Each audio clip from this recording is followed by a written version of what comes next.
back at it again. It's that time for episode 2. And we're going to get all into the creation myths, creation of humanity, and how it was kind of a mess. And how people definitely couldn't get it right the first time. But they tried and tried again, and here we are. Thriving, albeit maybe suppressed and a little brainwashed on purpose. It's always something.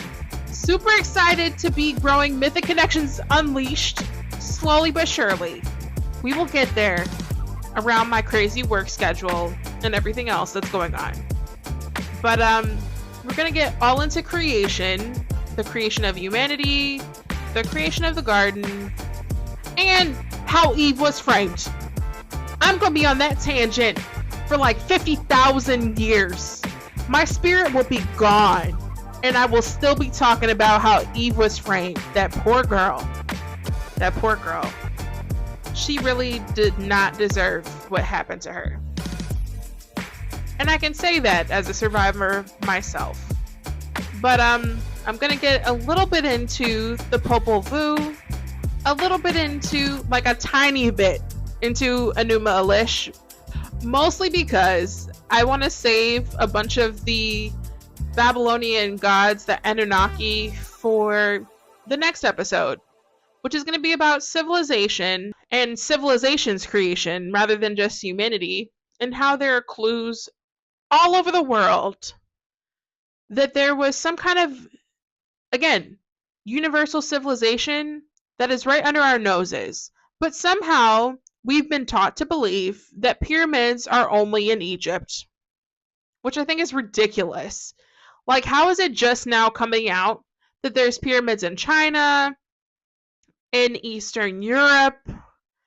We kind of know about the pyramids in South America, but there are parallels between those in South America and the ones found in Eastern Europe. And people are like actually going to research this now, which is pretty dang cool. I really would love to follow in their footsteps. But yeah, so we're going to get into episode 2. And just to be clear, the snake was not like, "Hey girl, you look great today. How about you eat that apple? Yeah, eat it." no, that's not what happened. That's not what happened. The snake, I think, well, the spirit that was possessing the snake was trying to look out, and we just didn't realize the whole time, which is pretty messed up. Anyway, hope you enjoy episode 2. Each episode will be better and brighter, especially with more of my nonsense. And we'll just go from there, you know? Keep in mind that I cannot really pronounce some of the Mayan names very well. So please be easy, okay? I said amateur mythologist. I didn't say that I'm Graham Hancock. I did not say I'm an expert in the ancient Quiche language. That could have even been pronounced wrong. I'm just doing my best, okay? Trying to break out of preconceived notions.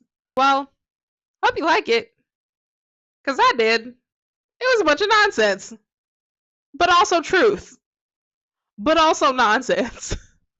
Okay, bye.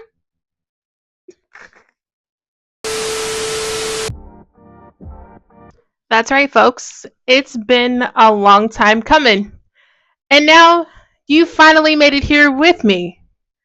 It's episode 2 of Mythic Connections Unleashed, and we're about to get into the nitty-gritty of the Garden of Eden and all of the things that they really didn't tell you at Bible Vacation School, where they like to mispronounce my name, and instead of Heffitz, call me Hefty, like a trash bag or a hefty hippopotamus. Nevertheless, I shall forgive my 10-year-old oppressors and move on. Let's get into it Episode 2. Alright, so I guess to understand my particular views on the Garden of Eden and how Eve was framed 10,000%, you would really need to know about this text right here. These are the Nag Hammadi scriptures. And in 1945, there was a bunch of farmers looking for fertilizer who stumbled upon this, initially thinking that it was a jinn, like, I'm a genie in a bottle, baby. That's ridiculous. It was more like they were afraid to open it. And eventually they did, thinking maybe that there was some gold inside. I don't blame them.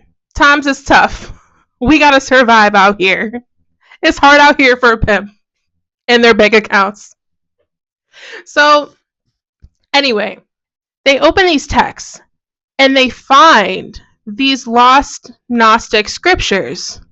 Scriptures that were supposed to have been burned or destroyed by the people who had them, but instead they were buried in the hopes that maybe they would be preserved.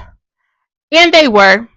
And there was a lot of things I was wondering here before the subsequent existential crisis that ensued. Why would the church order people to destroy these Gnostic texts? I mean, I feel like, generally speaking, if you're vaguely familiar with theology, you know that the Gnostic people were pretty persecuted, as were Christians in general. But the Gnostics, for sure, they were condemned by the church for their beliefs, because anything that wasn't streamlined with the mainstream dogma got thrown out. There were many books of the Bible that got thrown out. And so I think it's really important that all of us who even consider taking the stories of the Bible into account get a more full picture of what stories were actually circulating before the Bible was so heavily redacted. Because truthfully, the Bible is super biased. The King James has a very limited perspective on the theology that gets preached. But people don't pay attention to that because they just blindly believe what's told to them, because it was instilled in them that all of us are going to hell if we don't believe in one God in one particular way, the way of the church. But I hope those people at some point stop to consider the facts. And the facts are that the church also had financial vestments, political vestments in people believing one unified story. Why do you think Constantine converted? It was to unite people. There are many leaders around the world who converted to unite people under a particular dogma. Henry VIII made a whole bunch of religious changes, and it really had nothing to do with religion. It had to do with where he wanted to put his wayyyy. Actually, wayyyys are also involved in this story of the Garden of Eden in a pretty disgraceful way, which is where my personal existential crisis ensued. Let's dig into it. Now, I'm going to get my book out for this part, because the kicker when you actually look at some of these texts is that the phrasing is even the same as in the Bible. So you can tell that the Bible repurposed the same story for a particular agenda. So here, you can see me reading from this book. So just so we are clear here, before we go any further, this isn't Gabby wearing a tinfoil hat or making up her own stories. This is me reading the stories and just recognizing a parallel. And I encourage all of you to actually go directly to the text so that you can see the stories directly for yourself. So here on page 191, in case you decide to get this book on Amazon, which you can, This talks about the real nature of the authorities of the world, including the blind God. Here we go. Concerning the reality of the authorities, the great apostle, through the Spirit of the Father of truth, referred to the authorities of darkness and told us our struggle is not against flesh and blood, but against the authorities of the world and the spirits of wickedness. I have sent you this writing because you've asked about the real nature of the authorities. And then the next title is The Blind Demiurge. The leader of the authorities is blind. Because of his power, ignorance, and arrogance, he said with power, I am God. There is no other God but me. Now, for you Bible enthusiasts out there, you can find that same passage in Isaiah 45, verse 5. We can get it out together. Because I'm not playing with y'all. I'm really not playing. I come with the book. So, this is the King James Version. I'm sure you guys have your own copy somewhere around here. I am the Lord, and there is none else. There is no God beside me. I girded thee, though thou hast not known me, that they may know from the rising of the sun and from the west that there is none beside me. I am the Lord, and there is none else. I form the light and I create darkness. I make peace and I create evil. I, the Lord, do all these things. Drop down, ye heavens, from above, and let the skies pour down righteousness. Let the earth open, and let them bring forth salvation, and let righteousness spring up together. I, the Lord, have created it. Also, why would you brag about creating evil? This just seems so egotistical. The point being, the phrasing is exactly the same. It's clearly some kind of modification. They took the same story and they modified it so that it's biased for the reader to have a particular perspective. Most books are like that in some regard. But it's just important to note that this one happened to be widely in circulation before the Bible was super edited. And that's because they wanted you to blindly believe in the blind God, which is really unfortunate because you have so many people who are condemning folks to hell for a God that wasn't the source. So, in reality, those folks are just as bad as the idol worshippers that they claim are evil. It's just like really ridiculous to me. Woe unto him that striveth with his maker.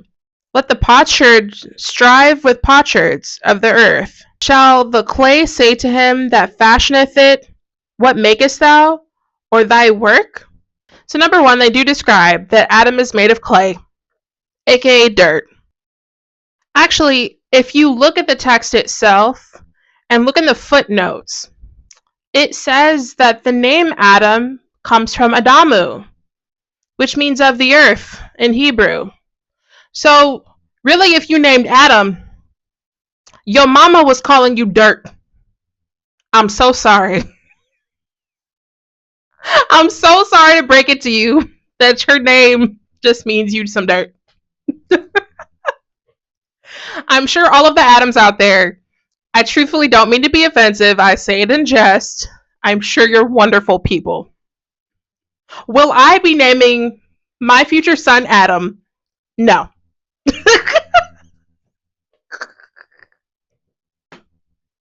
I mean, I'm not having one soon. Anytime soon. However, no. Hashtag Adam is a dirty name. It's dirty. Anyway, Adam is created.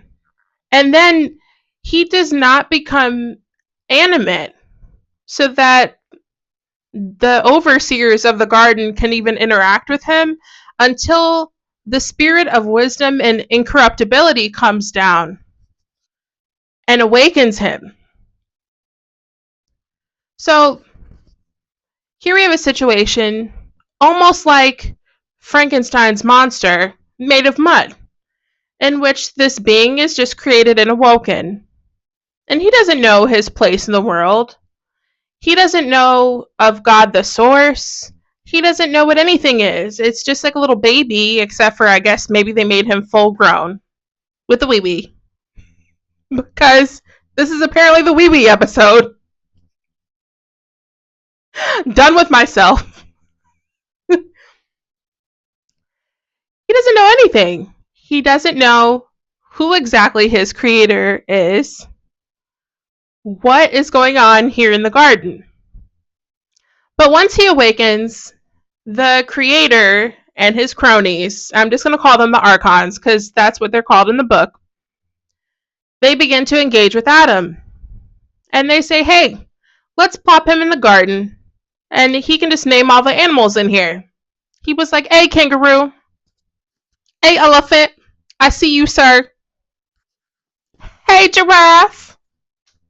Hey, bunny rabbit. I got you. This one is going to be platypus. Anyway, he names the animals and he becomes the caretaker of the garden. And then they decide to do something. They create Eve.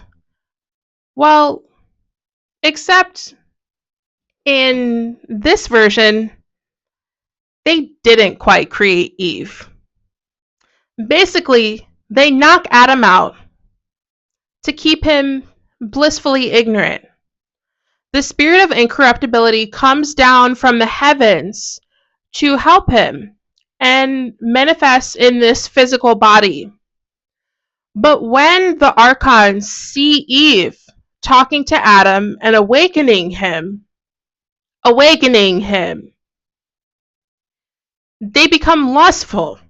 And again, folks can never control their dang weebies. So here we go. Literally, they go after her.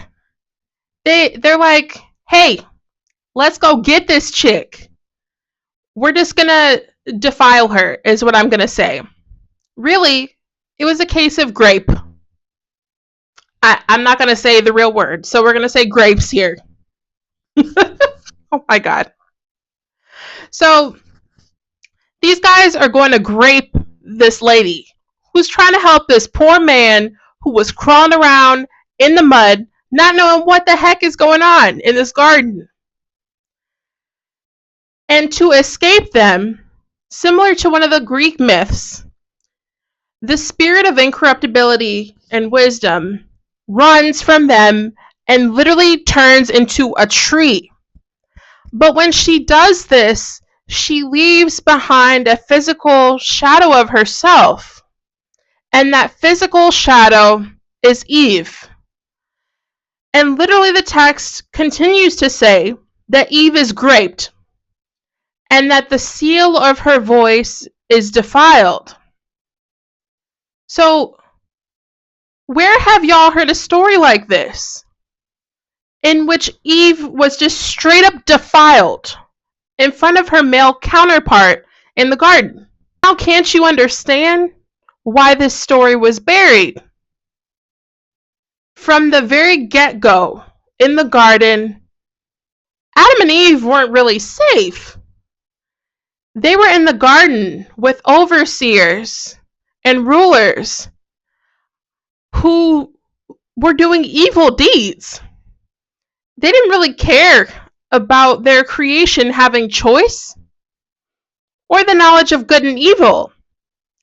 In fact, they worked to suppress them from having that knowledge, which is the kicker.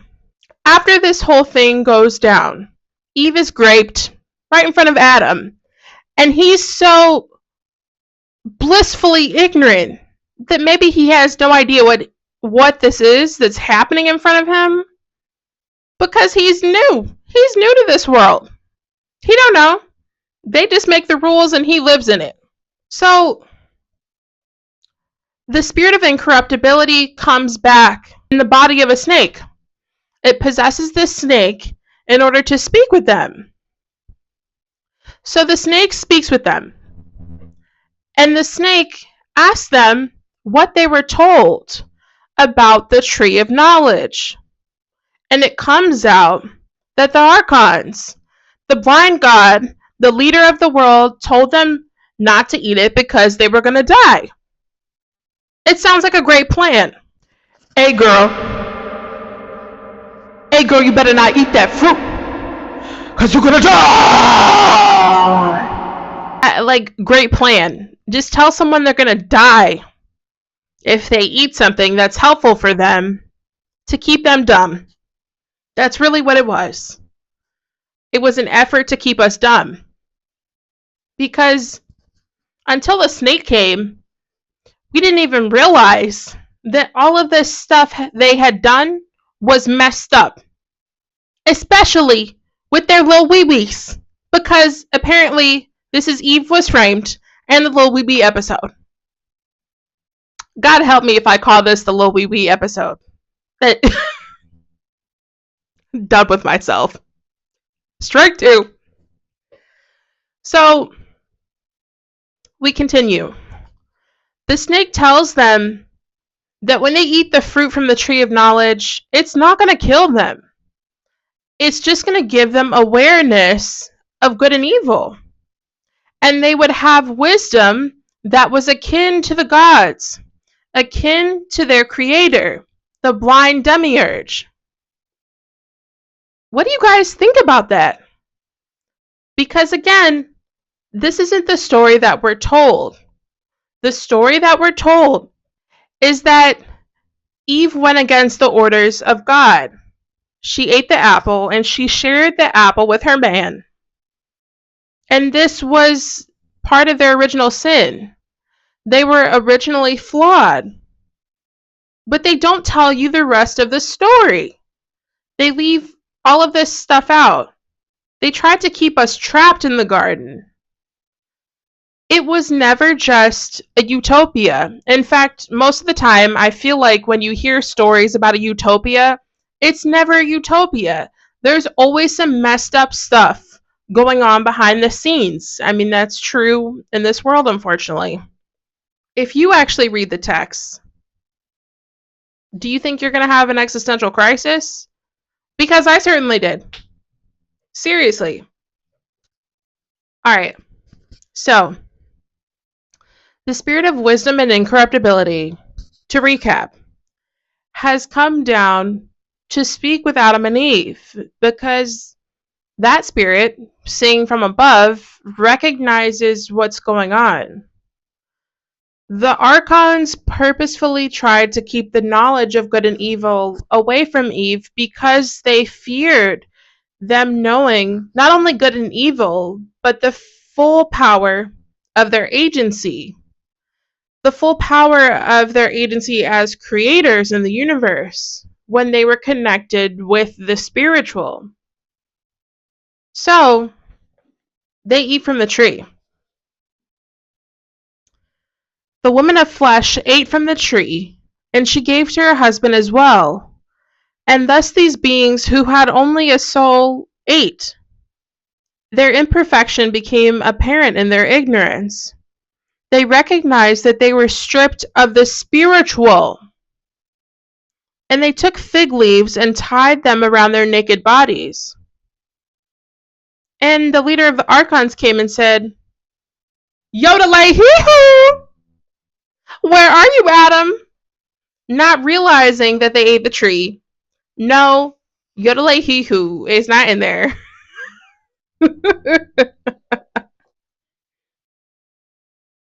And Adam was afraid.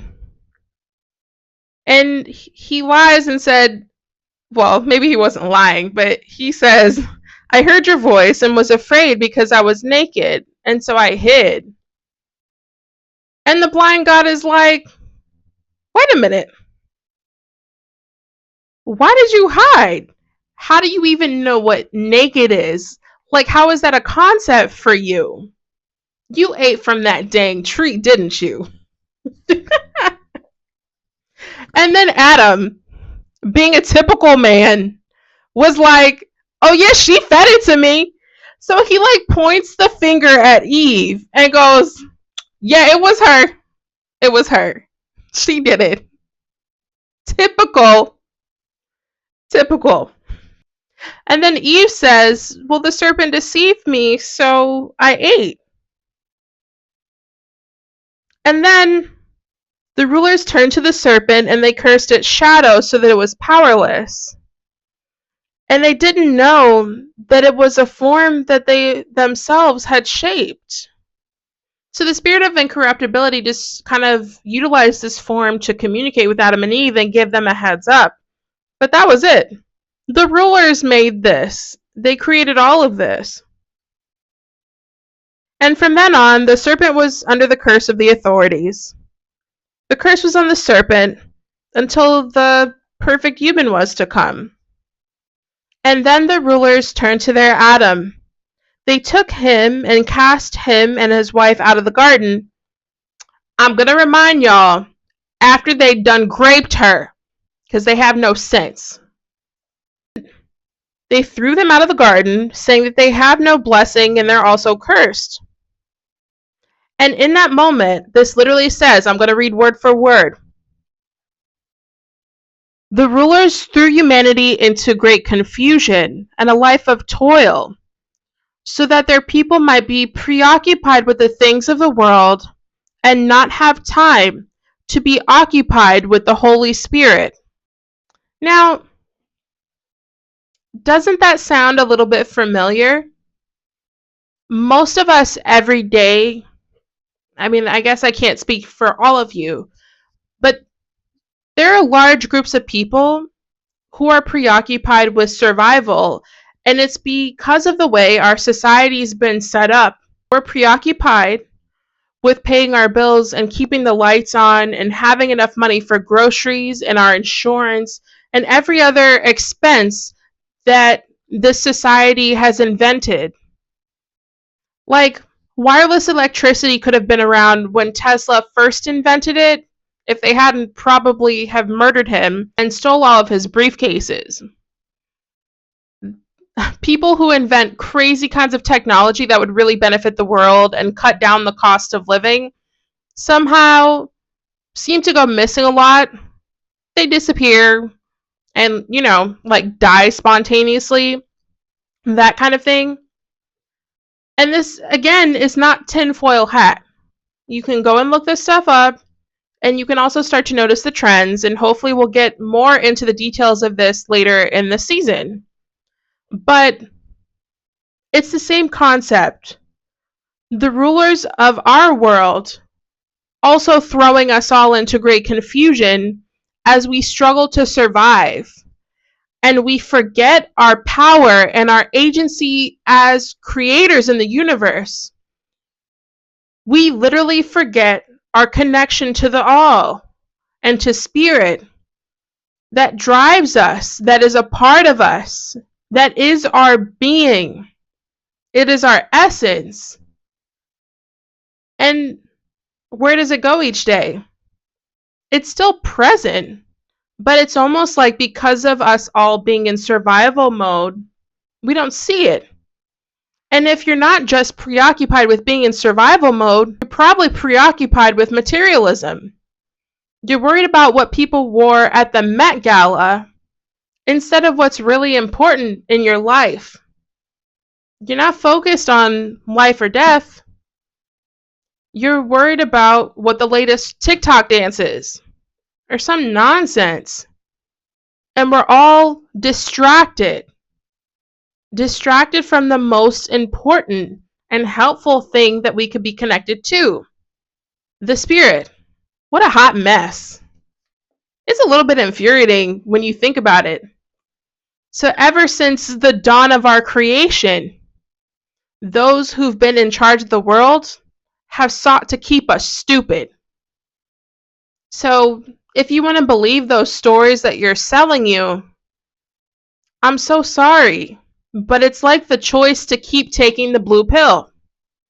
You can take the red one, or you can take the blue one. I'm definitely taking the red one. I am not sitting around and gonna let them have me blind and stupid. But here we go. It continues. And it even gets into Adam and Eve's children. It talks about Cain and Abel. But I'm going to skip those guys and talk a little bit more about their daughter. Did you know that Adam and Eve had a daughter? Because I'm sure if you don't read text like I do, you probably wouldn't. She was erased from that part of the Bible. And she was the virgin who the archons didn't defile. Actually, I love this part because she spoke up for her mom. So there's a section where the rulers actually went to meet Eve's daughter, Norea. And literally in the first line, it says they plan to seduce her. Here we go again with the little wee-wees. Done. I'm really infuriated because I'm also a trauma survivor. So you can see why this makes me specifically very mad. So their leader said to her, "Your mother Eve came to us." Literally, my comment on the side says, "Rude." And then Noria turns to them and says, "You're the rulers of darkness. Damn you. You didn't have sex with my mother, but with one of your own ilk. For I am not you. I am from the world above." The arrogant ruler turned, with his might and his expression like a blazing fire.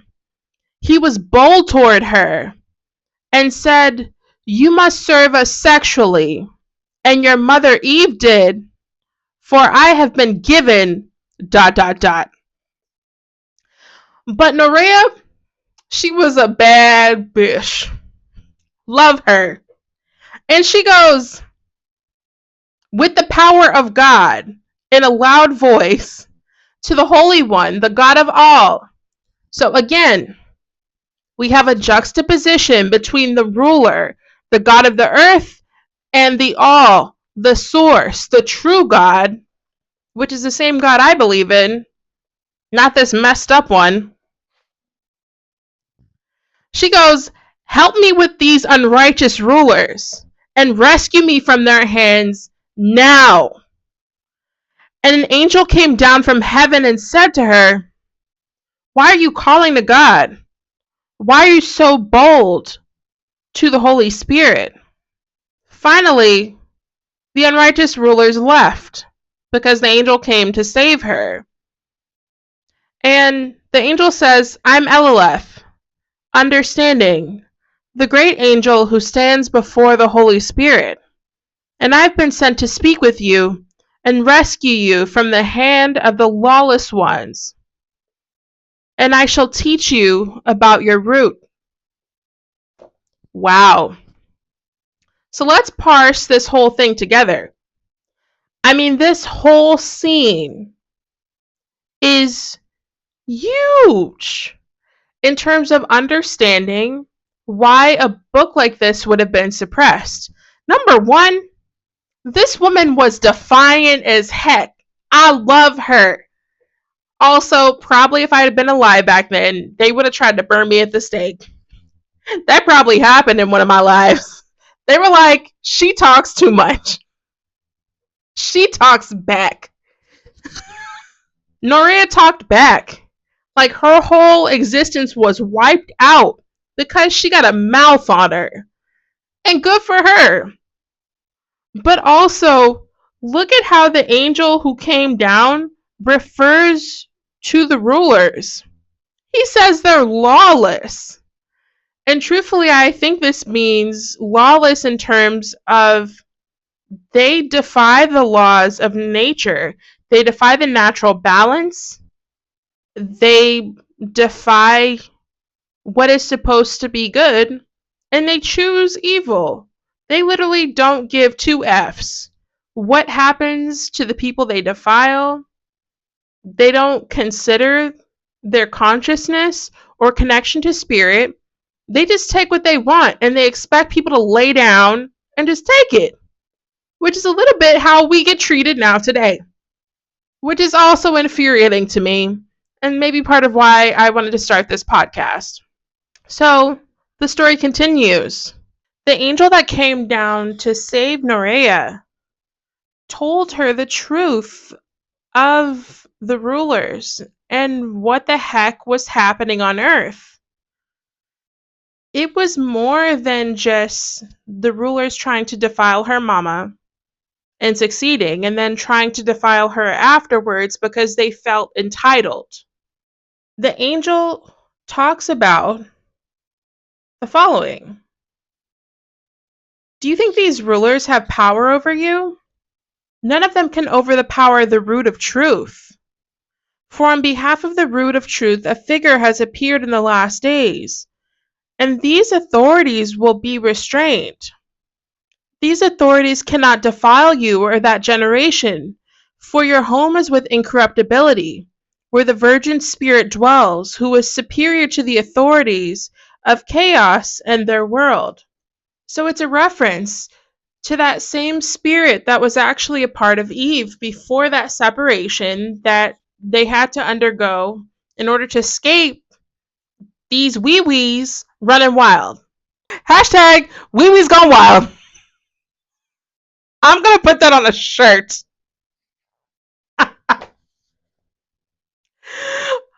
It's gonna be like, say no to Diddy. Hashtag wayyy's gone wild. And it'll have a picture of the Garden of Eden. Like a giant picture of the Garden of Eden. With Diddy. And like angel wings. Hashtag wayyy's gone wild. And Eve is gonna be like, ah! Maybe that joke was a little disrespectful. Anyway. Continues. And incorruptibility dwells within infinite realms. Sophia, who was called Pistis, aka Wisdom, wanted to create something by herself without her partner, and what she produced was from above. There is a curtain between the realms above and the aeons below. A shadow formed beneath the curtain, and the shadow became matter, and the shadow was cast into a region. What she produced came to be something material like an aborted fetus. It took the shape from the shadow. It became an arrogant beast resembling a lion. The beast opened his eyes and saw a vast amount of matter without limit, and he became arrogant and said, here we go again, that reference to Isaiah 45, verse 5, I am God, and there is none but me. When he said this, he sinned against the realm of all. A voice came from above the tyrannical realm and said, you're wrong, Samael, which means blind God. This ruler was androgynous and made himself a huge realm, an expanse without limit. He considered creating for himself offspring, and he created for himself 7 offspring androgynous like their parent. Then he said to his children, I'm the God of all. This is how the blind God was created. Wisdom and incorruptibility attempted to create something for herself, just like Source. And when she gave birth, because she wasn't Source, something went a little haywire. And when this shadow of creation was created, this guy thought he was Diddy incarnate.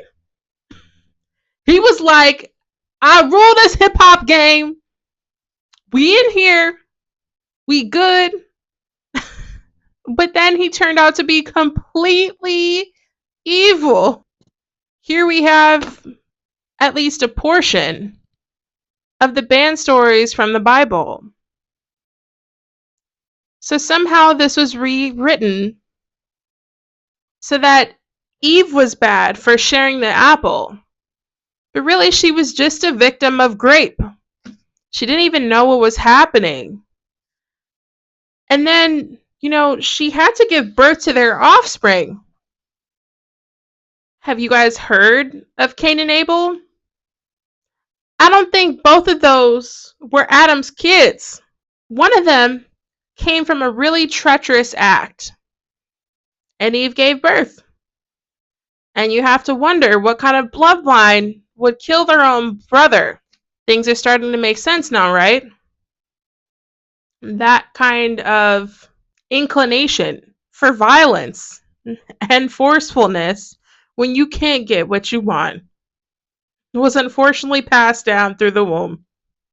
And then the strong daughter, whose house would go on to continue the hope for humanity because she spoke out against these guys. Her name was wiped off the face of the earth until they discovered this book again. A book that most people won't even make the time to read. But I hope now that you guys will. And I hope that you'll start to see something a little bit differently from looking at these texts. Because in reality, this text, the Nag Hammadi, isn't the only one that talks about humanity's creation, or our creation specifically for particular means. Here enters our next text, the Popol Vuh.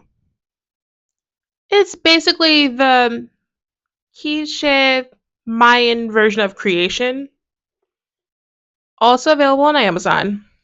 So you guys can, again, look at this text for yourself so you can start to make some of your own decisions and maybe be a little bit more informed.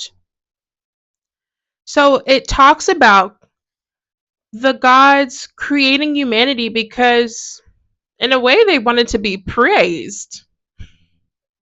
So, again, they have these creators grabbing some mud from the earth and trying to create something, but notably, it doesn't quite work out how they planned.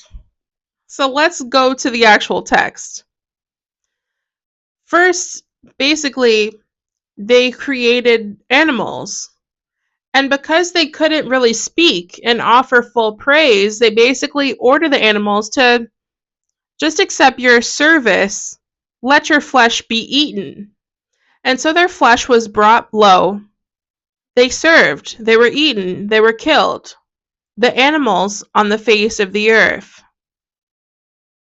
Again, there comes an experiment with the human work, the human design by the maker, modeler, bearer, begetter. It simply must be tried again. So here they have another attempt.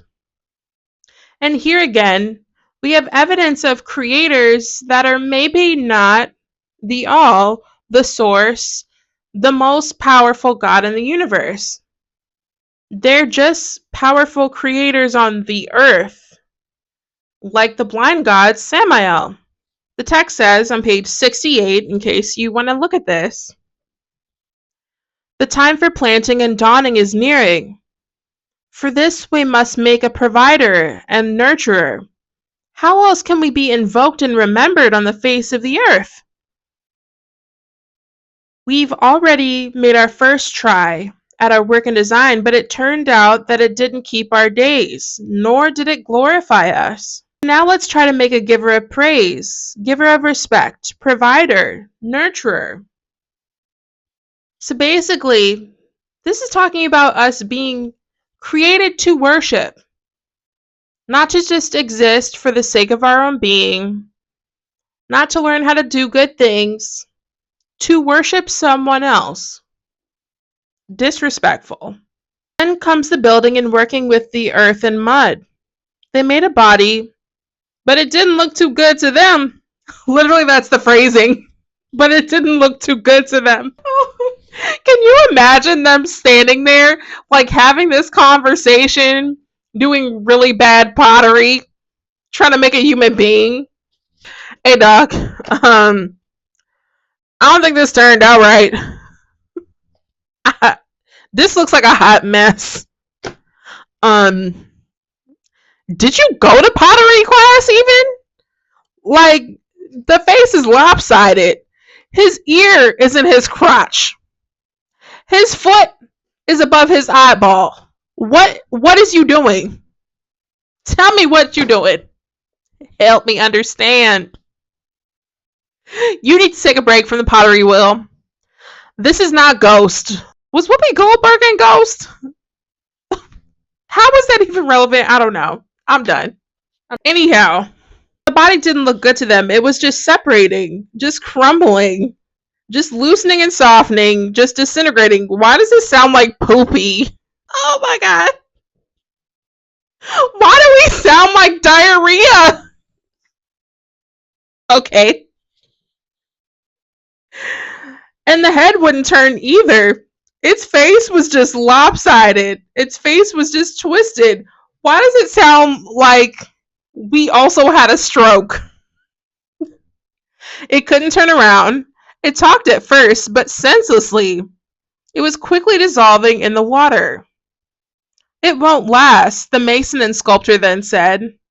It seems to be dwindling away, so let it just dwindle. It can't walk. It can't multiply.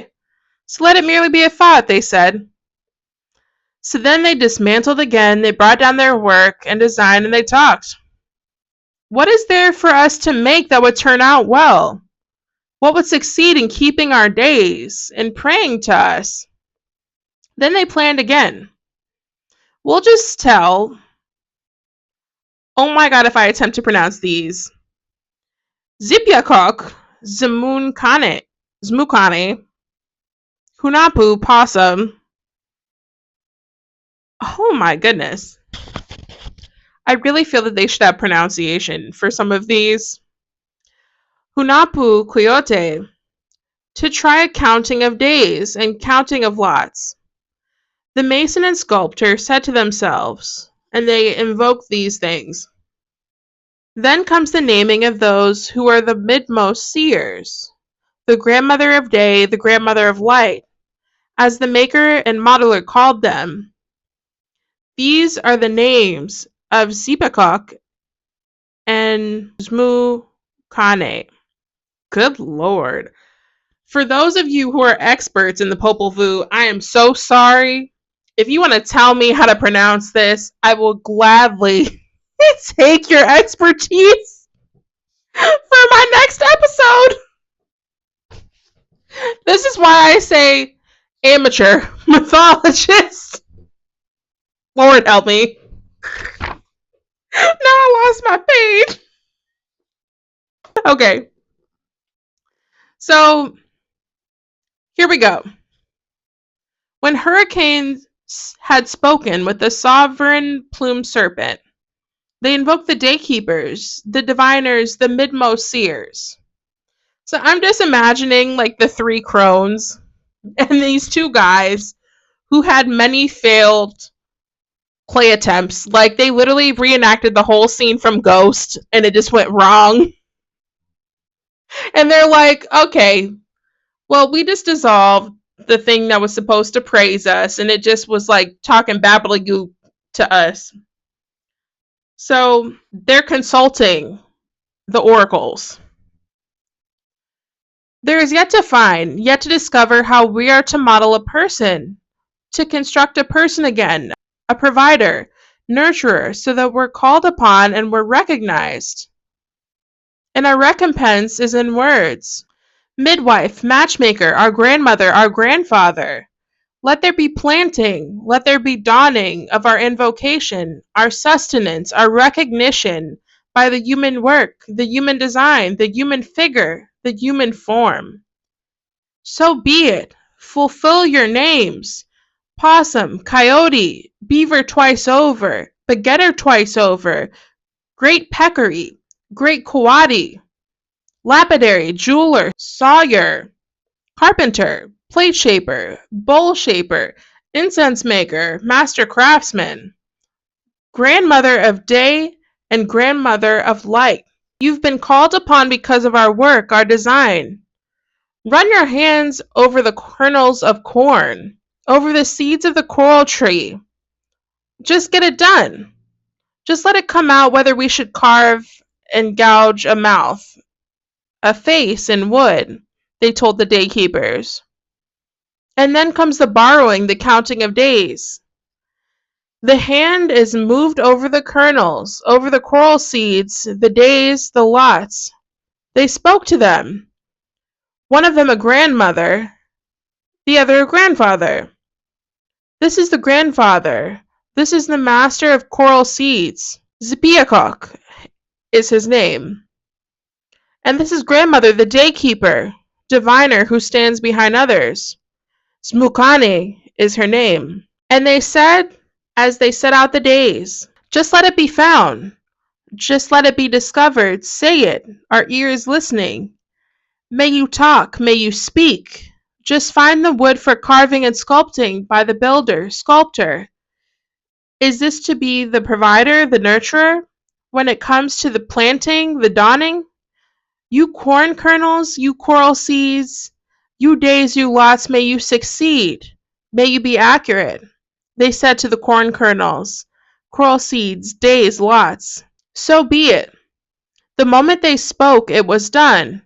The mankins, wood carvings, human in looks and human in speech. This was the peopling of the face of the earth. They came to being and they multiplied. They had daughters, they had sons, these mannequins, wood carvings. But there was nothing in their hearts and nothing in their minds. No memory of their mason and builder. They just went and walked wherever they wanted. Now they did not remember the heart of sky. And so they fell. Just an experiment and just a cutout for humankind. They were talking at first, but their faces were dry. They were not yet developed in the legs and arms. They had no blood, no lymph. They had no sweat, no fat. Their complexions were dry. Their faces were crusty. Crusty? Ew! Ew! They flailed their legs and arms. Their bodies were deformed. And so they accomplished nothing before the Maker, modeler who gave them birth, gave them heart. They became the first numerous people here on the face of the earth. Well, I guess corn and wood is maybe a step up from mud. Hashtag I'm sorry, Adam. But then we get into a similar story of destruction that actually comes in the Bible. So, of course, the Bible has the story of Noah. There's destruction here as well because Heart of Sky was like, dang. First, I created this blob that looked like it had a stroke. And now I created this little Pinocchio that doesn't really work right. The nose doesn't even grow when they lie. So I'm going to have to redo. Remix! Again, there comes a humiliation, destruction, and demolition. The mannequins, wood carvings were killed when the Heart of Sky devised a flood for them. Similar stories. We'll actually get into like the whole destruction myth and the controversy over that in another episode, so I'm not going to go too far into it. But basically, the flood was made. It came down on the heads of the mannequins. And the man's body was carved from the wood of the coral tree by the maker, the modeler. And as for the woman, the maker modeler needed the hearts of bulrushes for the woman's body.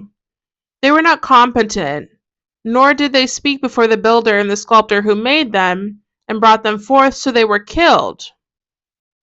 My lord.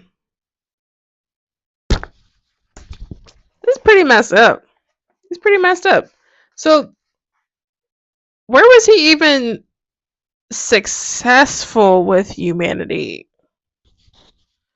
Alright, so where I left off, the gods of the world were unsuccessfully trying to create these beings that worship them, which I guess is a little bit humorous because of how many times they were unsuccessful. They were so unsuccessful that they had to wipe all of those other creations off the face of the earth. So, this story clearly describes that they were living beings that were on the face of the earth, that were not animals, but also not human, and they destroyed them because they couldn't fulfill the functions of a human being, or at least what the gods wanted human beings to do. So then the dawn approached, and preparations were made, and the morning came for the provider, the nurturer, born in the light, begotten in the light. Morning came for humankind, for the people of the face of the earth, they said. It all came together as they went on thinking in the darkness, in the night, as they searched and they sifted and they thought and they wondered. And basically, they took yellow and white corn and made human beings. So basically, we're tortillas. So we've gone from mud to tortillas. Utterly ridiculous. It was when they found this staple foods. And these were the ingredients for the flesh of the human work, the human design. And the water was for the blood. It became human blood. And corn was also used by the bearer begetter. And so they were happy over the provisions of the good mountain, filled with sweet things. And then the yellow corn and the white corn were ground. Smukane did the grinding 9 times. Food was used along with the water she rinsed her hands with, for the creation of grease. It became human fat when it was worked by the bearer, begetter, sovereign plumed serpent, as they're called. After that, they put it into words. The making, the modeling of our first mother-father, with yellow corn, white corn alone for the flesh, food alone for the human legs and arms, for our first fathers, the 4 human works. It was stables alone that made up their human flesh. And then it talks about how the first people were made and modeled, and that they were the first mother fathers. But what's interesting here, and kind of gets us a little bit into ancient alien territory, would be kind of how they describe their formation again. They were simply made and modeled, it is said. They had no mother and no father. We have named the men by themselves. No women gave birth to them, nor were they begotten by the builder, sculptor, bearer, begetter. By sacrifice alone, by genius alone, they were made. They were modeled by the maker, modeler, begetter, sovereign plumed serpent. And when they came to fruition, they came out human. They talked, they made words, they looked and they listened, they walked, they worked. They were good people, handsome with looks of the male kind. Thoughts came into existence and they gazed. Their vision came all at once. Perfectly they saw, perfectly they knew everything under the sky when they looked. The moment they turned around and looked around in the sky, on the earth, everything was seen without any obstruction. They didn't have to walk around before they could see what was under the sky. They just stayed where they were. As they looked, their knowledge became intense. Their sight passed through trees, through rocks, through lakes, through seas, through mountains, through plains. They were truly gifted people. And then they were asked by the builder and mason, "What do you know about your being? Don't you look? Don't you listen? Isn't your speech good and your walk? So you must look to see out under the sky. Don't you see the mountain plain clearly? So try it." And then they saw everything under the sky perfectly. And after that, they thanked the maker and the modeler. So Then the maker and the modeler was satisfied. He finally created something to worship him. The interesting thing is, what if we take this concept of the story in our creation and kind of take it a step further? I know the modern world talks a lot about like sci-fi things, but we have the capability of in vitro fertilization. People are fiddling with stem cells. They just recently created a miniature brain out of human stem cells that has like computer processing capabilities. It even has little eyes that sense light, which is really creepy. I truthfully don't know how I feel about it. But if we can do that now, who's to say there wasn't some kind of like human like or humanoid being who had the capability or technology to do this? Like, this is more than flying spaghetti monster kind of thing. What if we were genetically engineered? Have you guys ever thought about that? Like, the ancients didn't just sit here making things up. They might have just had to find a parallel that correlated with something in order to explain something. So instead of like high tech flying saucer, they're going to say flaming chariot in the sky. But they didn't just like make that up. They obviously saw something. So if this story was passed down that these like superhuman beings were created and they were the origin of humanity, what happened? How come that knowledge didn't get passed down to us today? I kind of have to think it goes back to the original story of the premise of Adam and Eve, in which some of our leaders are not the greatest and they want to keep us dumb. I really don't want to be dumb. Please don't keep me dumb. That is so ignorant. There's like room in the world for all of us to grow and thrive. And instead, people want to keep people trapped on purpose. Like educationally, financially, and economically, culturally speaking, our world is just like so insane. But this isn't the only text where humanity or like living beings are being created from the mud, which is actually crazy because when you start to look at the fact that the stories repeat over and over and over again, that's what really makes you start to question like, what stories are we really being told? Like, if 82 people come and tell you that the sky is blue and you've been told that it was like blurple your entire life, as if blurple was a real color, then maybe you would start to question your reality. This book is called The Anuba Elish, and it's a Babylonian creation epic, but it also talks about the Babylonian gods, Enki and Enlil. Enki creates humanity in order to be workers for the gods that were tired of doing the work themselves. What a shame. So, first, we're created to be defiled.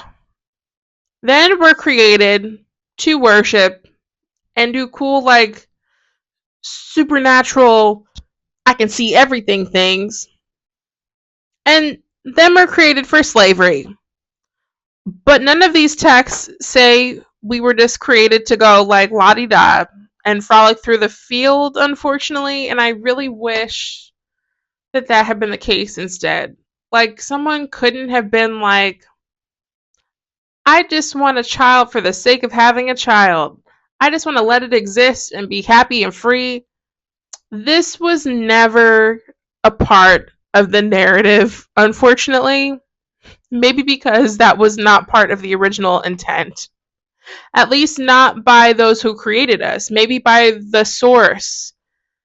But maybe not for the beings that emanated from him, or her, or it. I don't really think it has a gender. So, in this version of the Enuma Elish, it literally talks about them collecting blood, constructing bones, and creating a primitive human called man. Here we go, page 38. This also delves into the Anunnaki, which truthfully I feel like I want to save a little bit more for the next episode. They were the Babylonian gods. That's all you gotta know for right now. My thought is to collect blood and construct bones. Also, my thought is to create a primitive human to be called man, so thus I'm well inclined to give rise to primal humanity. And the work which is now done by the gods, he will do. So the gods will not be required to labor forevermore. Through this, I will alter dramatically life among the gods, so that they may be viewed as one, even if in two camps. Interesting that it's phrased like this, because remember what I was saying about the King James Version of the Bible? The King James Version of the Bible also wanted us to believe in one God and not gods that were in potentially many camps. There was supposed to be one all powerful being. And here the gods themselves say that's how they wanted to be perceived because they wanted us to work for them and remain primitive slaves. Disrespectful. Completely. So then they had one of the gods who was rebellious to be brought forward, that he may be slain, so that people must be made. Absolutely ridiculous. Then, after the knowledgeable Ea had made humankind, he had him do the labor of the gods, a deed beyond words. So, here not only we have multiple creators involved, but we're created to be slaves. We were never created to just be or out of the goodness of someone's heart. Again, I'm going to highlight that these texts indicate that we were created to be defiled, to worship, and to be slaves. And we were purposefully encouraged to think that this was one force, one God. But none of these gods were God the all, the source, the everything. And this is really where I find myself kind of coming up against fundamental and dogmatic religion. Because, again, those texts were redacted. In episode 1, I talked about how there's propaganda and brainwashing, and we're surrounded by all of this. And we're surrounded by it for a particular purpose. Recently, I also put out a short little reel that was telling folks to ask more questions because it's important. It is important that you start to ask questions. It's important that you start to get yourselves more widely informed instead of just taking stories from one particular source. All of us have to do this each day.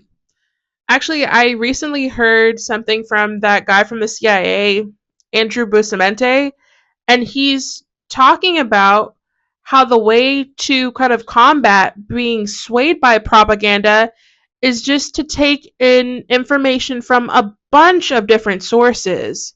And once you take in all of those, you can kind of establish what the kernels of truth are. And the kernels of truth that can be taken from some of these texts when you put them together is actually a bit frightening. That there could have been technology to create human beings from inanimate objects, that we weren't just like birthed of natural causes, that our purpose for being was pretty egocentric. and that we didn't have freedom. The scarier part is that so much of this was suppressed because I don't think the people in charge wanted us to have knowledge of our freedom, to be empowered by our freedom and our agency, to do what the gods or what those in power didn't want us to do. And sometimes that was just knowing the truth. I don't know what to think.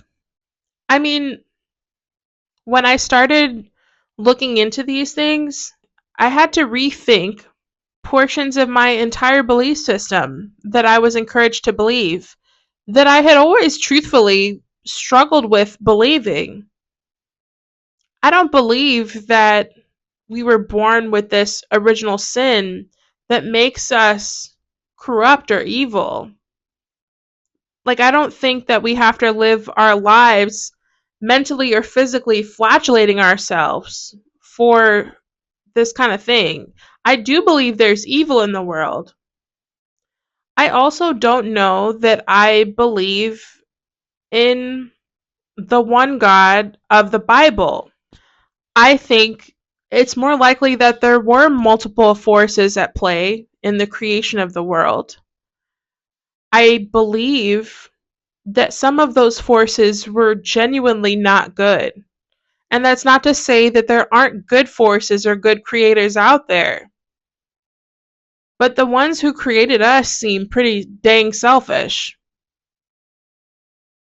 And maybe not the best example for what God is supposed to be. I really think personally that God is more like the source, the all. And maybe that source allows these beings to create us in order to eventually come to the realization of what exactly they're doing and how that might be a little messed up. Maybe it's to give them an opportunity to learn and also give us an opportunity to learn our own power and agency in connecting with spirit. Who knows? That's a topic for another episode or another existential crisis. But either way, I'll see you in the next episode, and we're going to talk all about civilization. We're going to get more into the Anunnaki and how their symbolism has been scattered all over the world in plain sight. And in spite of that, somehow, the Egyptian pyramids are the only ones that most people are familiar with. Disrespectful! Wait, no, it should be more like unacceptable! Like Mr. Lemonhead? Or Lemon Grab? Lemon whatever. From Adventure Time? Okay, I gotta go. I'm a lady of the night. Not that kind of lady of the night, but I work overnights. So I'm up late doing this, and I think it's time to get some rest. I hope y'all do too. Don't ruminate too much on our creation in the world as defiled slaves. It's gonna be okay. We're gonna get through it. Because the fact that you're listening to this means you're one step closer to being more aware. And being more aware of your own power. The power that the old gods tried to keep from us. And the power that the current people in power try to hide from us as well, by keeping us in survival mode. Anyway, I can't wait to get into this further with you, and I appreciate y'all going on this wild ride with me. See ya!